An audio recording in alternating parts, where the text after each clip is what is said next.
ஸ்ரீ விஷ்ணு புராணம் மூன்றாம் பகுதி காலப்பிரமாணம்.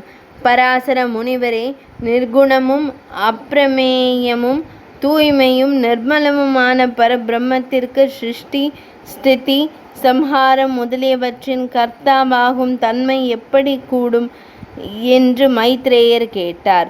பராசர முனிவர் கூறலானார். மைத்ரேய முனிவரே, அக்னிக்கு உஷ்ணம் இயல்பாக இருப்பது போலவே சர்வ பூதங்களுக்கும் அதனதன் சக்திகள் சிறப்புகள் அநேகம் உண்டு. அதுபோலவே எம்பெருமானாருக்கும் படைத்தல் முதலியவைகளுக்கு காரணமான சக்திகள் உண்டு. அதனாலே பரமாத்மா சிருஷ்டி, ஸ்திதி, லயங்களை செய்தருள்கிறார். ஸ்ரீமன் நாராயணர் பிரபஞ்ச சிருஷ்டி உண்டாக்கிய விதத்தை கூறுகிறேன். நாராயணன் என்ற திருநாமம் உடைய பகவான் உலகங்களுக்கு பிதாமகனான பிரம்மாவாக அவதரித்தார் என்று உபச்சாரத்தினால் சொல்லப்படுவது மகா பிரளயத்தில் ஸ்ரீமன் நாராயணருடைய திருமேனியில் பிரவேசித்திருந்து மீண்டும் தோன்றுவதனால் தான் என்பதை அறிந்து கொள்ளும் அந்த பிரம்மாவிற்கு அவருடைய அளவில் 100 ஆண்டு காலம் ஆயுள் உண்டு.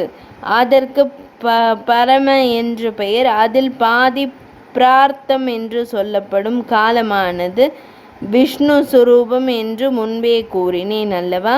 அந்த காலத்தினாலேயே சதுர்முக பிரம்மதேவரும் அந்தியம் உண்டாகும்.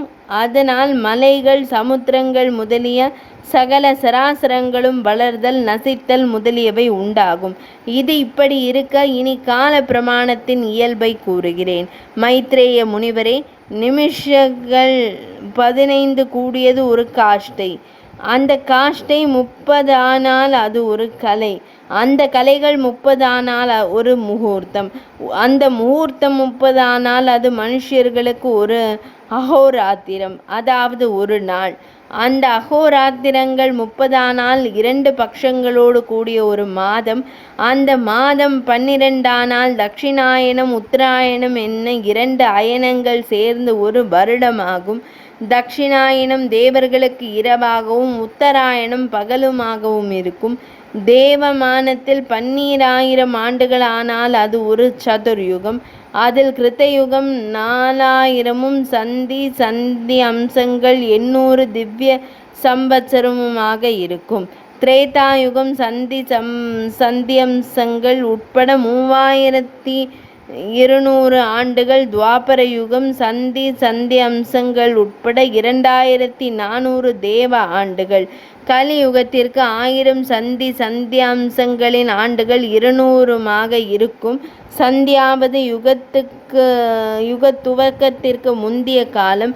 சந்தி அம்சமாவது யுகத்திற்கு பிற்பட்ட காலம். சந்தி அம்சங்களுக்கு இடைப்பட்ட காலமானது கிருத்த, திரேதா, துவாபர, கலி என்ற பெயர்களை பெற்று யுகம் என்று வழங்கப்படுகிறது.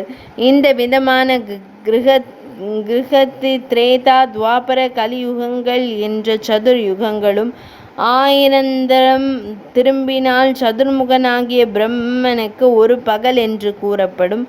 அந்த சதுர்முகனுடைய தினத்தில் 14 மனுக்கள் அதிகாரம் செய்வார்கள். இனி இந்த மன்வந்திர பிரமாணத்தை கூறுகிறேன், கேட்பீராக. மைத்ரேய முனிவரே, சப்த ரிஷிகளும் வசு, ருத்ராதியர் ஆகிய தேவதைகளும் இந்திரன், மனுக்கள், மனுபுத்திரரான அரசர்கள் ஆகியவர்களும் ஏக காலத்தில் சிருஷ்டிக்கப்படுவார்கள். ஏக காலத்திலே சம்ஹரிக்கப்படுவார்கள். தேவமானத்தில் 71 மகாயுகம் ஒரு மன்வந்திரம் என்று கூறப்படும். இந்திராதி 100 தேவதைகளுக்கும் மனுக்களுக்கும் இதுவே ஆயுட்பிரமாணமாகும். ஒரு மன்வந்திரத்திற்கு தேவமானத்தில் 8,50,000 ஆண்டுகள் அளவாகும். அது மனுஷ்யமானத்தினாலேயே 30 கோடியும் 67,20,000 ஆண்டுகளாகும். இப்படி 14 மன்வந்திரங்களால் பிரம்மனுக்கு ஒரு பகல். இதன் முடிவில் ஒரு நைமித்திக பிரளயம் உண்டாகும். அந்த தின பிரளயத்தில் பூலோக, புவர்லோக, சுவர்லோகங்கள் தகிக்கப்பட்டு நாசமடையும். செய்யும். அப்போது மகர்லோகத்தில் வாசம் செய்பவர்கள் அந்த பிரளயாக்னி ஜுவாலையின் கனல் வேகத்தை பொறுக்க முடியாமல் தங்கள் லோகத்தை விட்டு ஜனலோகத்திற்கு செல்வார்கள். அதன் பிறகு சப்த சாகரங்களும் பொங்கி திரிலோகங்களையும் ஏகார்ணவஞ் செய்யும். அந்த சமயத்தில் நாராயணனாய் தன் மகனான ஹிரண்ய கர்ப்பன் திரிலோகங்களையும் விழுங்கிய எம்பெருமானுடைய அனுப்பிரவேசத்தினால் பருத்தவனாகி அவனுடைய நாபி கமலத்தில் இருப்பதால் ஆதிசேஷனாகிய சயனத்தில் சயனித்து கொண்டு ஜனலோக நிவாசிகளான யோகிகளால் தியானிக்கப்பட்டவராய் முன்பு சொன்ன பகல் ராத்திரி அளவு யோக நித்திரை செய்தருள்வார்.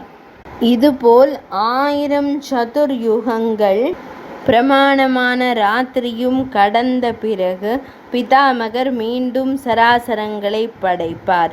இப்படிப்பட்ட தினங்களை கொண்ட ஆண்டுகள் 100 ஆனால் சதுர்முக பிரம்மதேவரின் ஆயுள் முடியும். அதில் 50 ஆண்டுகள் பரார்த்தம் என்று சொல்லப்படும். முன்பு ஒரு பரார்த்தம் ஆயிற்று. அது பிரம்மதேவரின் ஆயுளில் பாதியாகும். இப்போது 2வது பரார்த்தம் நடக்கிறது. இது வராக நாமகமான முதலாவது கல்பமாகும். இது ஸ்ரீ வராக கல்பம். 3ஆம் பகுதி முற்றிற்று.